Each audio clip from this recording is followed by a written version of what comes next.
മനസ്സിൽ ഇടം പിടിച്ച ഒരു കഥയിലൂടെ പ്രായമായൊരുപ്പ നടക്കുമ്പോൾ താങ്ങില്ലാതെ പറ്റില്ല. അതുകൊണ്ട് തന്നെ മതിലിലും ഭിത്തിയിലും പിടിച്ച് നടക്കും. ഉപ്പ തൊടുന്നിടത്തെല്ലാം ചുവരുകൾ നിറം മാറുകയും ഉപ്പയുടെ വിരലടയാളം പതിയുകയും ചെയ്തു. ഒരു ദിവസം എൻ്റെ ഭാര്യ ഇത് കണ്ടുപിടിച്ചു. വൃത്തികേടെന്ന് അവൾക്ക് മാത്രം തോന്നിയ ചുവരുകളെക്കുറിച്ച് പലപ്പോഴും പരാതിപ്പെടുമായിരുന്നു. അങ്ങനെയിരിക്കെ ഉപ്പയ്ക്ക് ഒരു ദിവസം തലവേദന വന്നു. അതുകൊണ്ട് അദ്ദേഹം കുറച്ച് എണ്ണ മസാജ് ചെയ്തു. എണ്ണമയമുള്ള കൈതൊട്ട് നടക്കുമ്പോൾ ചുവരുകളിൽ എണ്ണപ്പാടുകൾ പ്രത്യക്ഷമായി. ഇത് കണ്ട് എൻ്റെ ഭാര്യ എന്നോട് നിലവിളിച്ചു പറഞ്ഞു, നിങ്ങളുടെ ഉപ്പയോട് പറയണം നടക്കുമ്പോൾ ചുവരുകളിൽ തുടരുതെന്ന്. തുടർന്ന് ഞാൻ എൻ്റെ ഉപ്പയോട് കയർക്കുകയും മോശമായി സംസാരിക്കുകയും ചെയ്തു. വേദനയോടെ എന്നെ നോക്കി. പക്ഷേ ഉപ്പ എന്നോടൊന്നും പറഞ്ഞില്ല. നടക്കുന്നതിനിടയിൽ ഉപ്പ മതിലിൽ പിടിച്ചു നിന്നു. പിന്നെ ഒരു ദിവസം താഴെ വീണു. കിടപ്പിലായ അദ്ദേഹം താമസിയാതെ ഞങ്ങളെ വിട്ടുപോയി. എനിക്ക് കുറ്റബോധം തോന്നി. ഉപ്പയുടെ ഭാവങ്ങൾ ഒരിക്കലും എനിക്ക് മറക്കാൻ കഴിഞ്ഞില്ല. താമസിയാതെ അദ്ദേഹത്തിൻ്റെ വിയോഗം എനിക്ക് കൂടുതൽ വേദനയുണ്ടാക്കി. കുറച്ച് കാലത്തിന് ശേഷം വീട് പെയിൻ്റടിക്കാൻ ഞങ്ങൾ ആഗ്രഹിച്ചു. പെയിൻറ് ചെയ്യുന്നവർ വന്നപ്പോൾ വല്യുപ്പയെ ഒരുപാട് ഇഷ്ടമായിരുന്ന എൻ്റെ മകൻ അദ്ദേഹത്തിൻ്റെ വിരലടയാളം ക്ലീൻ ചെയ്യാനും ആ ഭാഗം മായ്ക്കാനും അവരെ സമ്മതിച്ചില്ല.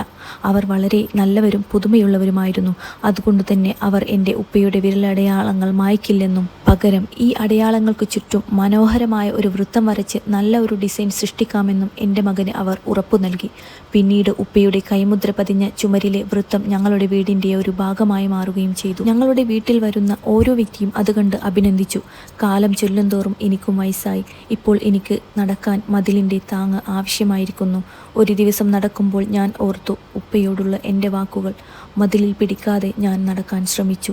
എൻ്റെ മകൻ ഇത് കണ്ടു. ഉടനെ എൻ്റെ അടുത്തു വന്ന് നടക്കുമ്പോൾ മതിലിൽ പിടിച്ചു നടക്കാൻ എന്നോട് അവൻ ആവശ്യപ്പെട്ടു. താങ്ങില്ലാതെ ഞാൻ വീഴുമോ എന്ന ആശങ്ക അവൻ പ്രകടിപ്പിച്ചു. എൻ്റെ മകൻ എന്നെ പിടിക്കുകയാണെന്ന് എനിക്ക് മനസ്സിലായി. എൻ്റെ ചെറുമകൾ ഉടനെ തന്നെ മുന്നോട്ട് വന്ന് അവളുടെ തോളിൽ കൈവച്ചു നടക്കാൻ എന്നോട് ആവശ്യപ്പെട്ടു. ഞാൻ നിശബ്ദനായി ഉള്ളിൽ കരയാൻ തുടങ്ങി. എൻ്റെ പിതാവിന് വേണ്ടി ഞാൻ ഇത് ചെയ്തിരുന്നുവെങ്കിൽ അദ്ദേഹം കൂടുതൽ കാലം ജീവിക്കുമായിരുന്നു. എൻ്റെ കൊച്ചുമകൾ എന്നെ സോഫയിലിരുത്തി എനിക്ക് അവളുടെ ഡ്രോയിങ് ബുക്ക് കാണിച്ചു തരാൻ എടുത്തു.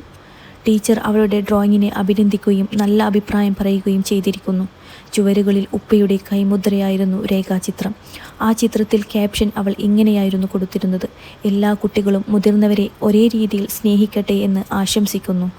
ഞാൻ തിരികെ എൻ്റെ മുറിയിൽ വന്ന് കരയാൻ തുടങ്ങി.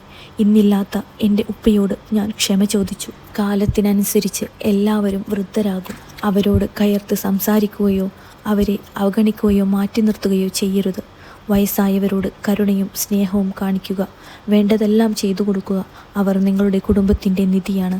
അത് നമ്മുടെ കുട്ടികളെയും പഠിപ്പിക്കുക.